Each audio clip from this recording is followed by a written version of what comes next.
Hey, bonjour! Première fois que je filme avec mon iPhone. J'espère que tout va bien, que le son va être suffisamment fort. Alors, j'espère que... Ah, puis là, il faut que je regarde là, parce que j'aime pas trop, ça vient me chercher quand quelqu'un ne parle pas dans la caméra, mais parle comme pour se regarder. Je sais pas, j'ai l'impression que... Youhou, je suis ici! Alors, j'espère que vous allez bien. 1er novembre aujourd'hui. Au Québec, il fait assez froid. C'était à moins... En ce moment, c'est une belle journée ensoleillée, mais il fait à peu près moins 5 Celsius. Et cette nuit, on nous prévoit un moins 10, moins 12 pour un 1er novembre. Disons que ça commence. Ça commence raide. Hier, c'était jour d'Halloween. Dans notre rue ici, on habite une petite rue un peu excentrée par rapport au village. Et puis, il n'y a pas beaucoup de petits-enfants. À vrai dire, je pense qu'il y a peut-être une famille avec des petits-enfants. Alors, on ne voit pas de petits monstres et vampires et compagnie. Donc, ça fait une soirée relativement tranquille. Par contre, je suis allée rendre visite à mes petites filles pour voir leurs beaux costumes et leur donner les bonbons. Alors, je vais donc vous présenter quelques projets que j'ai faits depuis la dernière fois où je suis venue parler un peu avec vous. Et j'ai découvert aussi quelques chaînes YouTube de tricot. Alors, il y en a des nouvelles, là. Parce que souvent, quand les gens référencent leur chaîne favorite, c'est normal, c'est les plus populaires, donc les plus connus qui reviennent assez souvent. Elles ne sont pas populaires pour rien. Beaucoup de gens les regardent. Mais j'aime ça parfois en découvrir de nouvelles. Alors, j'en aurai peut-être une ou deux à vous mentionner à la fin. J'ai beaucoup lu aussi depuis la dernière fois où on s'est vu ici. Si j'ai le temps, je sais pas si ça vous intéresse quand on parle, on vous donne des suggestions de lecture. Moi, j'aime bien quand d'autres vlogueuses le font. Alors, bon, là, j'ai de la visite ici. J'espère qu'elle va pas m'interrompre. Alors, commençons donc tout de suite. Manon, regarde dans la caméra, s'il vous plaît. Commençons tout de suite avec ce que je porte. Alors, c'est le beau chandail Mia de Cheryl Mokhtari. Tous les détails sur laine utilisée, grandeur, etc. sont sur mon Ravelry. Mon Ravelry est à jour. Dès que je termine un projet, je mets toutes les informations. Donc, le chandail Mia, que j'ai tricoté en cascade héritage sock, qui est un fil fingering tenu en double avec de la drop skid silk. Donc, j'ai tricoté ça avec... des 4 mm, donc ça a monté très rapidement. Je vais me lever rapidement pour vous montrer. Je suis tout sauf un bon modèle. Alors voilà, c'est le chandail Mia. Le détail, c'est principalement sur la manche ici et le côté où on retrouve à peu près le même motif. Les côtes qui sont très larges. En fait, ce sont des côtes brisées qu'on tricote de façon très large. J'adore la façon dont il tombe. Naturellement, moi, je les fais toujours plus long que prévu, que recommandé. On a toujours le même motif sur la manche que ici sur le côté et ici sur le raglan. C'est très joli. C'est un col qu'on vient coudre. Donc, c'est un col qui se tient bien, qui a de la structure. J'ai beaucoup, beaucoup aimé et j'adore, comme on dit, j'adore le fit. J'aime comment il me fait. Je suis hyper confortable. La laine, bon, la drop skid silk, on va se le dire, c'est du mohair qui est pas très dispendieux, donc il me convient parfaitement. Mais c'est pas un mohair ultra doux. C'est légèrement piquant. Moi, je supporte très bien ce type de laine-là, mais c'est pas le mohair le plus doux. Mais je trouve que ça fait un beau rendu. J'aime beaucoup, beaucoup, à tel point que peut-être je m'en ferai un autre à ce point-là. Et je l'ai monté très vite, 14 jours. Mais il faut dire que je suis pas mal toujours monoprojet. J'ai peut-être de temps en temps Ben, c'est pas vrai. Je fais un gros projet sur lequel je travaille presque exclusivement et pour les randonnées en voiture, les salles d'attente, etc., ou les soirs où je suis un peu plus fatiguée, j'ai toujours pas mal une paire de bas sur mes aiguilles. Donc, le chandail Mia que j'adore, je ne saurais trop vous recommander de le tricoter. Patron très, très clair, très bien écrit. Rien à dire à ce niveau-là. Les laines utilisées, je trouve que ça fait parfait. La cascade héritage soc est une laine fingering, très abordable, entretien facile. Même chose pour la Kid Silk. J'ai pris 2 couleurs semblables, là, ton sur ton. Je voulais je voulais avoir le bon échantillon qui est en déca. Et j'aime bien, moi, le petit mout-mout que donne le mohair. Donc, ça, c'était mon premier projet, le chandail Mia. Vraiment, je l'aime beaucoup, beaucoup, beaucoup. Ensuite, j'ai tricoté 2 paires de bas. Je sais que la dernière fois, j'en avais abusivement montré, mais une fois n'est pas coutume. Je vais vous montrer. Je les trouve beaux parce qu'ils sont un peu originaux et pas toujours... c'est pas des bas vanille cette fois-ci. Alors, ce sont les bas... Un instant que je regarde sur ma feuille. Ce sont les bas Wildflower de This Handmade Life. Alors, c'est un joli petit motif, très facile à faire. Et le talon, j'adore le talon. C'est un talon honeycomb en forme d'alvéole qui est aussi renforcé parce qu'il y a double épaisseur, mais je trouvais que c'était beau. C'est pas tout à fait œil de perdrix, c'est vraiment honeycomb qu'on appelle, comme des alvéoles.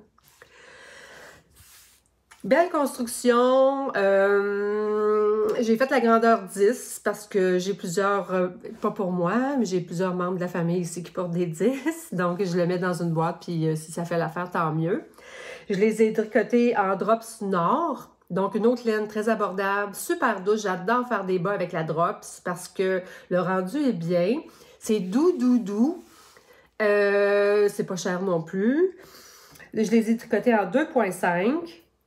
Donc, This Handmade Life. Premier bas que j'ai fait. Ensuite, deuxième paire, puis après ça, on n'en parlera plus. Excusez, je veux pas... je regarde toujours au mauvais endroit. Ça sera pas long. C'est rare que je suis avec mon téléphone. Alors, voici, cette fois, j'ai fait des bas de Noël. C'est beau! Ça, c'est avec la attendez un peu que je les retrouve. C'est avec la Ferner Woolly Socks édition, couleur édition de Noël. Je pense que j'ai pris la couleur 23 décembre 2023. Ça, c'est des bas vanille. Il faut laisser parler la laine elle-même. Je trouvais que ça me tentait pas de faire autre chose que des bas vanille avec ça. Pas de motif. Un talon renforcé. Ceux-là, c'est pour moi. Et puis, la balle de laine de Ferner Woolly Sock, elle a un gros métrage. Et puis, c'est de la laine qu'on tricote en 3 mm, donc ça monte hyper rapidement. Même des pieds de Yeti comme les miens, là, je les fais, je pense que ça prend 2 jours, une paire de bas, c'est terminé. Donc, c'est super motivant à tricoter.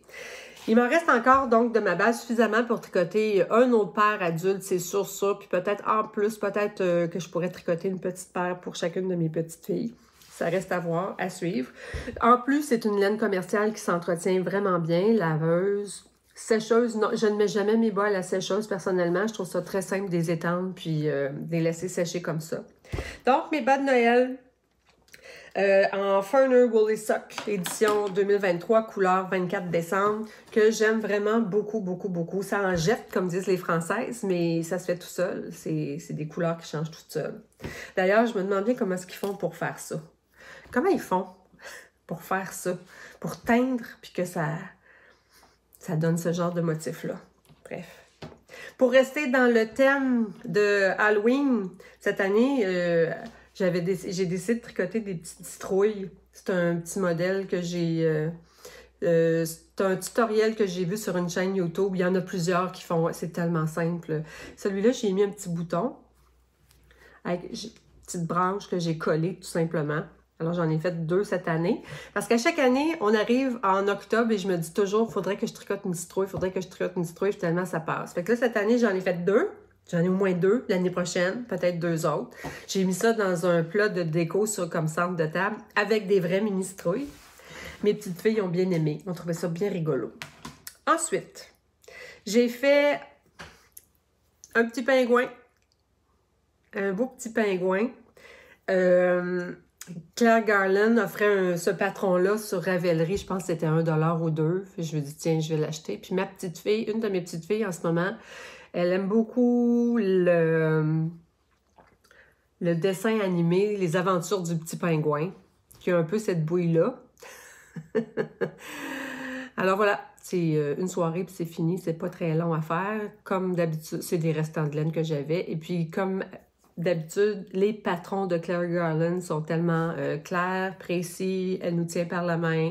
C'est sûr que c'est tout petit, c'est un peu de fignolage, mais si moi je le fais, tout le monde est capable de le faire. Je le trouvais très joli, mon petit pingouin. Ensuite, j'ai tricoté une tuque Oslo, une de plus. Mais moi, la tuque Oslo, je la tricote très longue, ensuite je la replie, je la couds, mais je la fais pas assez longue pour pouvoir la replier parce que j'aime pas quand ça me colle sur la tête. J'aime ça un peu plus slouchy. Celle-là, j'avoue qu'elle est très slouchy. Je sais pas si vous voyez bien, mais c'est bien. Hein? J'ai une espèce de trip sur cette couleur-là. En ce moment, vous allez voir après, je vais vous montrer mon dernier projet, puis on reste dans les mêmes têtes. Bon, bref, la tuque Oslo qui n'a plus besoin de présentation, c'est ma deuxième. Je l'aime beaucoup parce qu'elle est extra chaude, sur les oreilles notamment. Celle-ci, je l'ai tricotée en holst. C'est des restes de laine que j'avais, j'ai pas acheté de laine. Je l'ai tricotée en Holst Garn Super Soft 2 brins. Et plus un brin de Holst Garn Titicaca.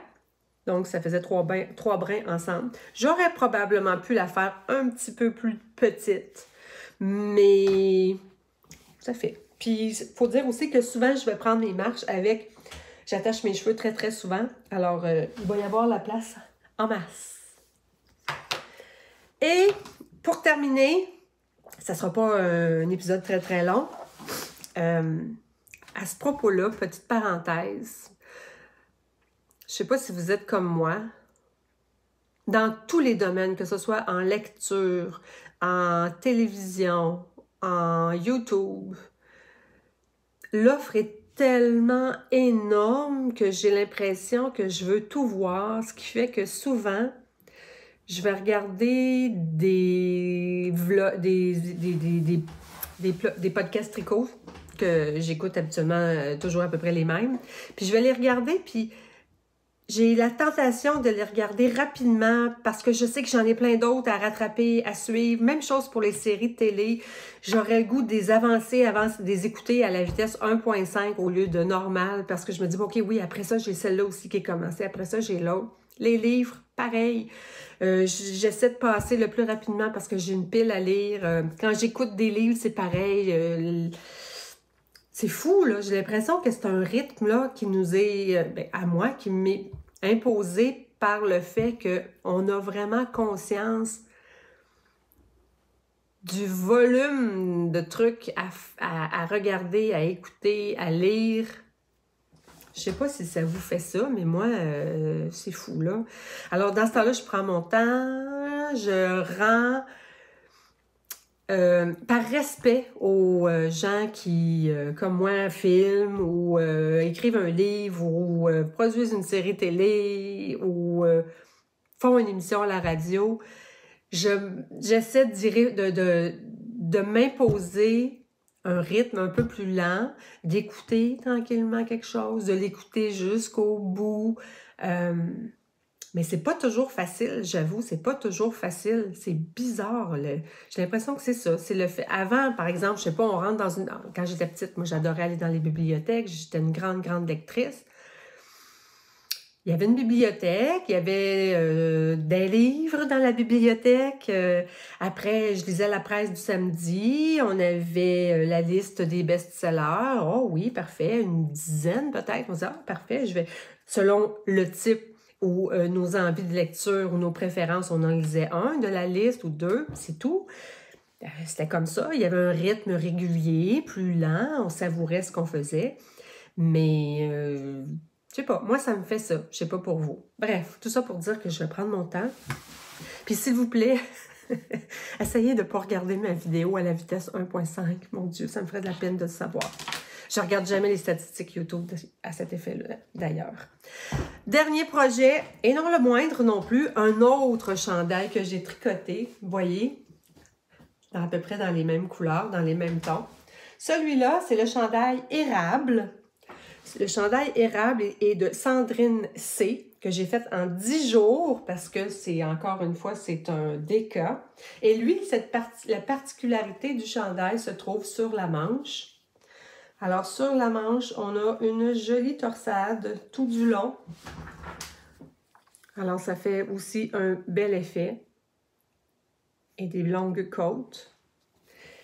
Un beau col. Normalement, c'est un col cheminé. Moi, j'ai décidé de le replier. Je trouvais que ça lui donnait plus de structure. Et une côte qui est assez longue dans le bas. J'ai refait les manches, en fait, les côtes, parce qu'elles étaient vraiment trop longues. Donc, je les ai refait. Là, c'est juste la bonne longueur. Et là, j'ai l'idée de peut-être refaire les côtes. Parce que j'ai choisi une taille... L'aisance que j'ai choisie peut-être pas suffisante. Du haut, il me fait très bien, mais moi j'ai des hanches plutôt très très larges et j'aime bien quand c'est comme celui-là, fluide. Et lui, il est plus serré aux hanches parce que j'ai vraiment suivi le patron et donc j'ai diminué de grandeur d'aiguille pour faire mes côtes. Puis maintenant, avec le recul, je pense que si je le défais, puis je pense que je vais le défaire, ça sera pas très long. Défaire les côtes, et les reprendre avec une taille d'aiguille plus grande, en fait, la même que ça ici. Je pense que je préférerais le rendu et je le porte beaucoup, mais je le porterai encore avec plus de plaisir. Voilà, c'est dit. Alors, à suivre, je ne sais pas. Mais je l'aime beaucoup. La torsade, c'est ça qui fait tout le design sur les manches. Elle est très, très jolie. Très facile, c'est rien de compliqué, très facile à faire.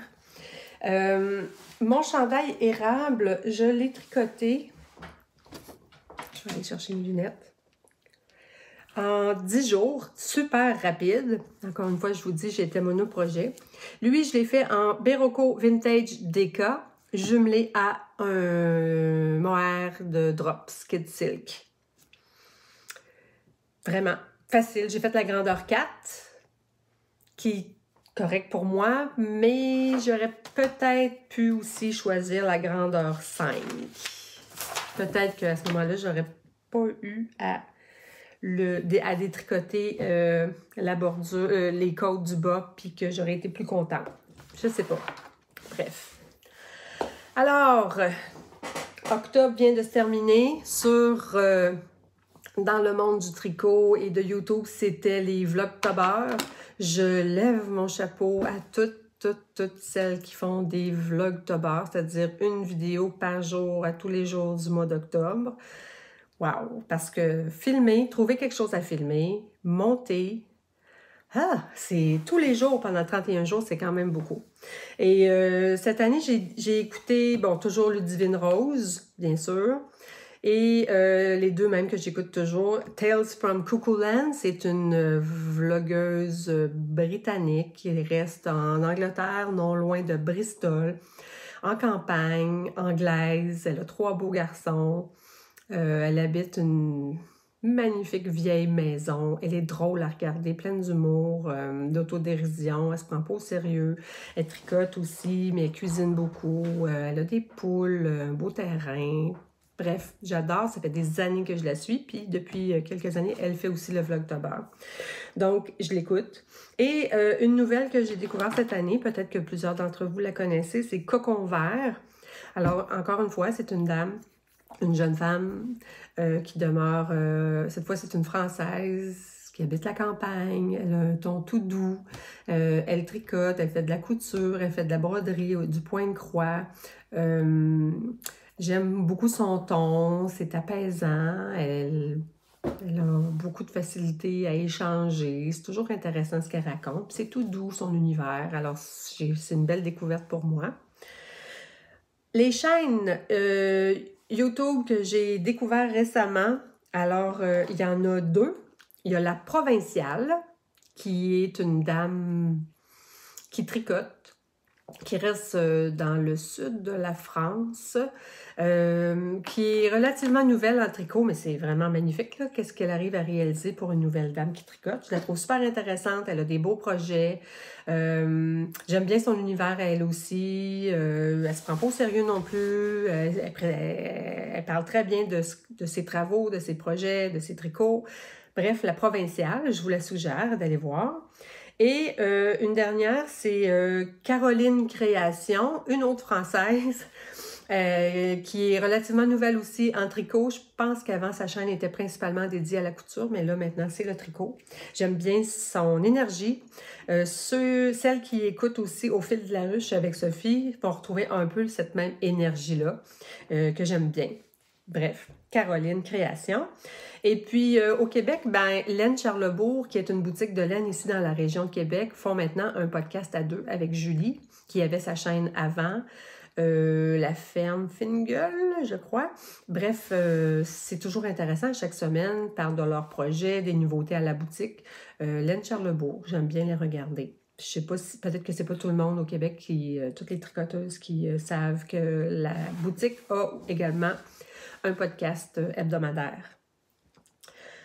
Alors voilà, je vais terminer ça ici. C'est un petit épisode court, donc vous voyez, c'est court, là. Ça ne prendra pas beaucoup de temps. Vous allez pouvoir en regarder plein d'autres après.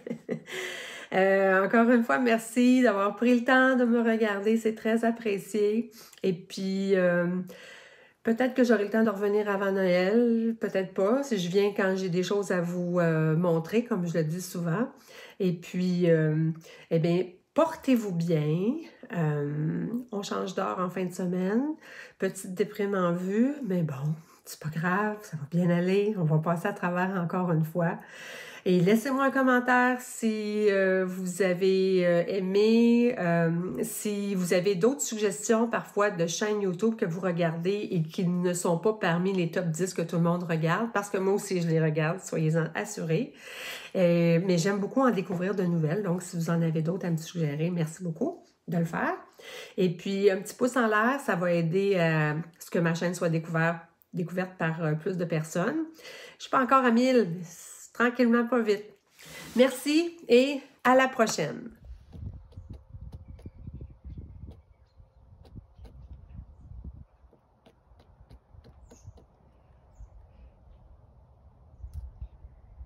Il y a les yeux aussi. Hein? Il y a les yeux aussi, pas juste la bouche. Ouais. Ouais, tu t'occupes des yeux. Hey,